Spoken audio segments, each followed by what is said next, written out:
Hello everybody. Now we are going to discuss the next type of lever, that is foot lever or hand lever, how to design such kind of lever. Now what you will see here is, of course, all the different levers are of different shape and size. So whatever lever we are going to show as a hand lever, that doesn't mean that all the hand levers are like this. There could be different ways in which the designs can be made. In fact, that is applicable to many other things. Whatever things we are learning, there will be lot of variety. So what we have to see here is, for that matter, in any problem is that you have to see the approach. For a particular case, what is the approach taken for finding out certain dimensions? Which dimensions are experiencing what kind of stresses, what kind of loading is there, and in certain kind of loading, what is the design approach?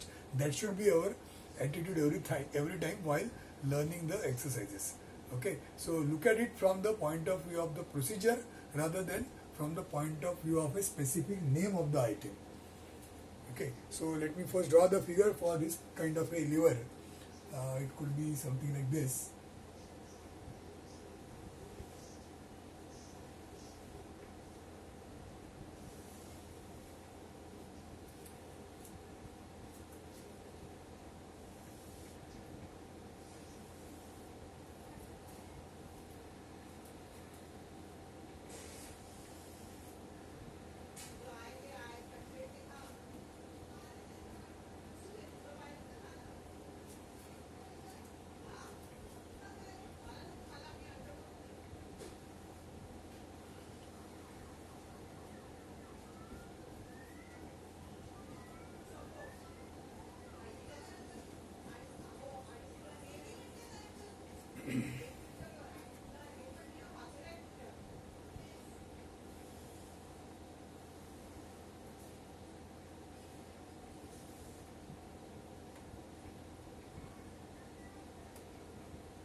Kind of make you.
So this is the given exercise. This is a, let's say, a lever. Now maybe there is some such shaft, and this shaft you want to rotate. So for which there is one step given to the shaft of diameter d. Here the diameter is d1. This is getting supported in this particular frame, and then on this diameter d, this kind of a lever is fitted with the help of a key, and then at this point we are going to apply a load, which is, it can be by hand or it can be by foot. The way it is drawn right now, it is a kind of a handle where you can fit it with your palm. So this is what I have drawn is a hand lever. Now if there is some modification here which I will show you later on, then this same thing will become a foot lever, and accordingly some changes will be there. Now what change will be there is, if it is a foot lever or hand lever, is the first change is the way you are going to apply this value of P, which is the load that is applied, the effort that is applied rather. So that effort which you are going to apply P, that will be either by hand or by foot. Accordingly the value of this will vary, because by hand you will apply certain amount of force only.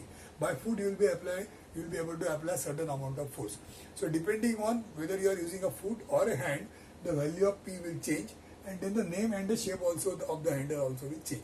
Okay, so that's the only difference. Once you get the value of P, whether it is less or more as per foot or hand, accordingly the rest of the sizes you have to find out.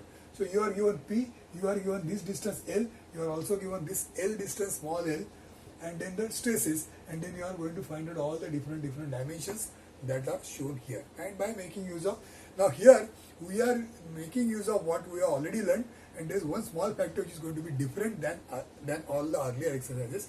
So that part is going to be new for us. When we go further ahead, you will come to know at one stage, especially for designing this D1, we are going to apply something which is for the first time. Okay, so let's see how do we start. Now first thing is, we have to see which part is experiencing what kind of stress. So first thing, let us try to design this diameter D. So this diameter D is experiencing what kind of external force or torque or whatever. So whatever we are doing, we are applying force. Because of that, what is happening to this shaft? That is the first thing you have to find out. Whether it is getting tensile load or whether it is getting a shear load or what. That is the thing to be thought of. So what do you think will happen? If you are applying a force like this, then what is going to happen is, this particular shaft which is fitted like this here, this shaft is getting twisted. So suppose I am drawing this shaft like this. So this part of the shaft on which there is a boss. Now this is called the boss of the lever. So boss of the lever is fitted here, and then there is some extension here, and at this end I am going to apply a force. So when I apply a force, what is going to happen is, this lever is going to rotate, and when it is going to rotate, this boss is going to rotate, and that is going to twist this diameter D which is there. This diameter D is getting twisted. So when it is twisted, that means it is acted upon by a torque. So I will write here to design D. To design a shaft dia, that is D. This one. Now it is experiencing a torque. So torque on shaft, I will write here torque on shaft, call it as T. What is the torque acting on the shaft? The torque is force into distance, so it is going to be P into L. So this much amount of torque is acting on the shaft, for which we have to design. Now when a shaft is experiencing a torque, what kind of design equation we are going to use? That is the next thing. And if you could recollect what we had done earlier, we have already written earlier the equation M upon I equal to F upon Y equal to E upon R, that is one, and the other one is for the torque. So that equation was saying T upon IP, polar moment of inertia, equal to F shear upon the distance, that is R, equal to, the other part we are not using, so we will use only this much part. So when we use this part, we are going to write down the equation accordingly. So the equation here comes as T equal to, or rather T upon, maybe we will go on writing various things. Now T we have already found out, it is P into L. Then as far as the polar moment of inertia is concerned, what is going to be the polar moment of inertia? That we have to find out for the shaft like this. So for a shaft like this, when it is acted upon by a torque, then it has got a cross section, it has got a neutral axis which is unaffected, and accordingly we are going to find out IP. So last time we have seen IXX, this is XX, then this is YY, and this is ZZ. So polar moment of inertia IP is like IZZ, which is equal to IXX plus IYY. So for a circular cross section about x-axis, whatever is the moment of inertia, that, and about y-axis whatever is the moment of inertia, we are adding both of them, and that is going to give us what is the value for this? Pi d cube by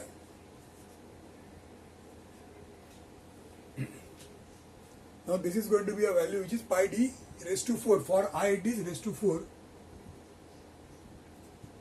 upon 64 plus again same thing, pi d raised to 4 upon 64. So that makes it pi d raised to 4 upon 32. This is I P or IZZ.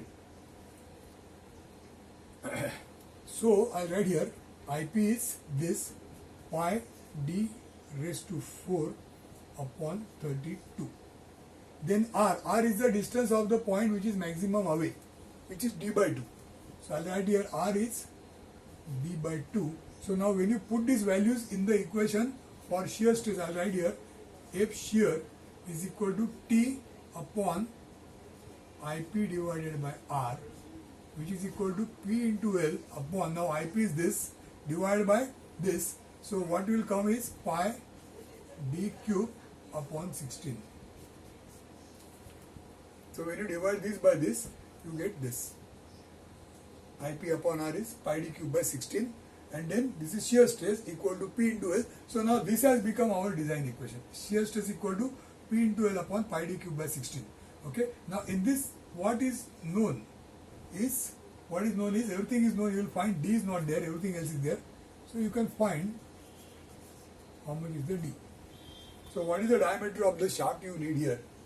That we have worked out by this particular design equation. Now having got this, for the other one D2, now you will find here there are a lot of variables, because once you say D2, that will decide T2. So in fact D2 and T2 they are not different. D2 will decide how much is T2, then there is L2 also there, and of course the other dimensions are also there. So now at this stage what we will do is we will say let this D2, this diameter is maybe certain number of times of D. So let it be 1.6 times D. Let D2 be 1.6 times D. So we have decided a proportion, suitable proportion. You can say 1.8 also, 2 also. Let us see, this is the proportion. So now you know what is D2, and because you know D2, you can also find out T2 rather. Because of D2, you can find out how much is this distance, because just because you got this size, you will be able to find out just by working. So you have got two more sizes straight away, like this. By one assumption, you have found out two dimensions. Now when we fit some sizes by such kind of empirical, it has to be of course tested. You will not just leave it like this. Whatever size comes, you will not leave like this. We have to test whether the size which you have allotted, is it going to be safe or not. So that is the next thing we have to do. So let us try to find out whether it is safe or not, or maybe we will make use of a design equation to find out whether it is safe or not. Now there is one more dimension involved, that is L2. Now how do you decide L2? How will you decide L2? Now L2, for deciding L2, let us try to think how this is going to fail. Now there is one way of thinking. If you find it difficult to realize or understand or imagine the kind of failure, what maybe you can think is, imagine the size. Suppose you want to design L2, imagine L2 is very small. Imagine it to be so small that you will start visualizing that it will break by this way. So now what you do, think of this as very, very thin part, not so big. Let it be very thin, very, very thin. You imagine it is very thin. And it has got, so now this L2 is so small, T2 is already here. And then when you apply a load like this, imagine how it will fail. Imagine which way it will fail. If you still find it difficult, add one more exaggeration to that. We already exaggerated by reducing this L2 by a small length. Now imagine, if you find it difficult to imagine how it will break, because you are assuming that it is made up of a steel which is very hard. Steel is a very tough material, you cannot imagine that it's breaking like this. So you visualize that this is made up of some such material which is very, very easy to break. Say for example, imagine that this is made up of a thermocol. Now all of you know what is a thermocol, how easily it breaks. So imagine that this particular lever is made up of a thermocol, and then its thickness is very small, L2 is very small, and under that condition you apply load. Imagine that it will not break from anywhere else. We want to concentrate only on this part, how this is going to break, by which way it is going to break. Now you will realize that if this is so thin and it is of a material like a thermocol, then you will really imagine that it will break from here, like this. It will just open like this. When you apply load like this, because of load, because of some reaction here, because it is supported here, when you apply load, it will be, maybe there is a chance that this will break. Which means that this entire cross section here, the cross section at this place here, the area, the newly, suppose it breaks, then whatever is the newly created area, this area is under tension, because of which it has failed. That means this area is experiencing a tensile load. That much is now clear. So now if this area is experiencing tensile load, you can now easily apply design equation. So what is the design equation you will apply? That is what we will now see here. So I'll write here to find out L2, to find L2.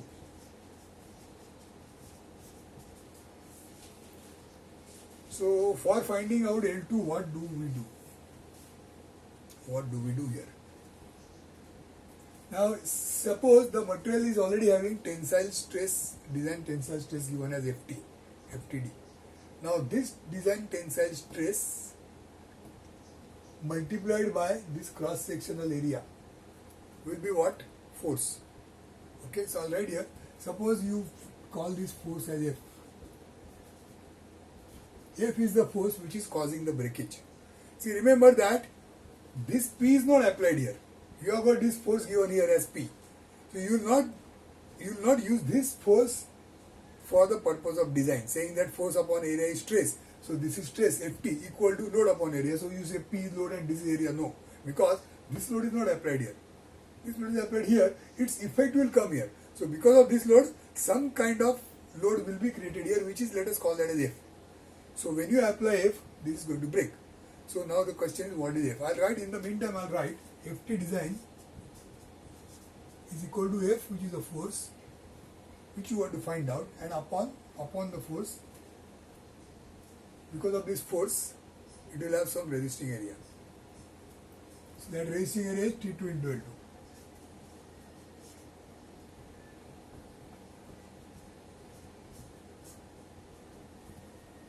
T2 into L2.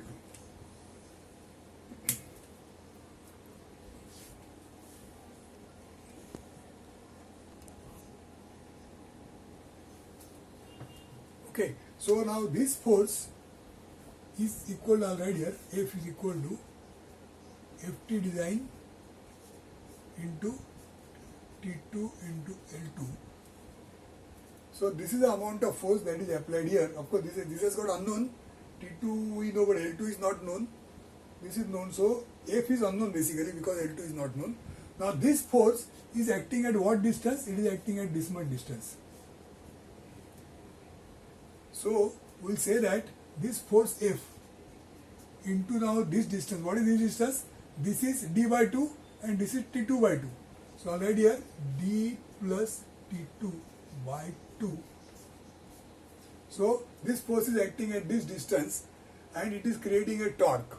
Now this torque is balanced by which torque? The torque that is created by this force.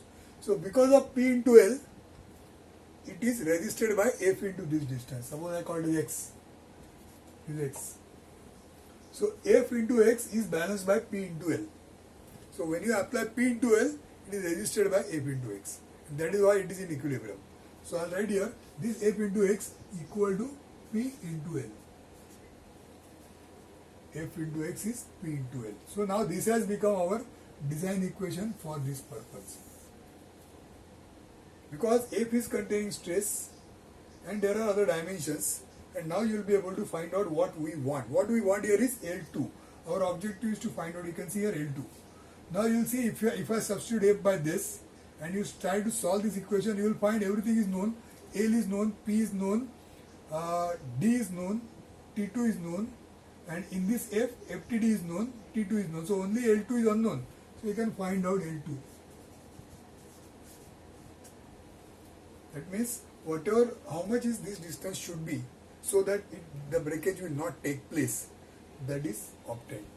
So if you provide this much is L2, this much T2, and then this becomes the area, that area will be developing a stress, and that stress into this area is the force. That force will balance this and it will not break. So finally we have designed the cross section. Out of that, T2 was assumed by assuming D2, and this dimension which was to be designed, that we have designed by forming this design equation. So as a result, now this part is also complete. Now let's go to the next part, that is the cross section of this lever B and T. What is the cross section? So as you see here, this is a lever. When you apply a force, it is going to cause a moment. So this is a moment which is acting on this particular section. So the section is B by T, thickness is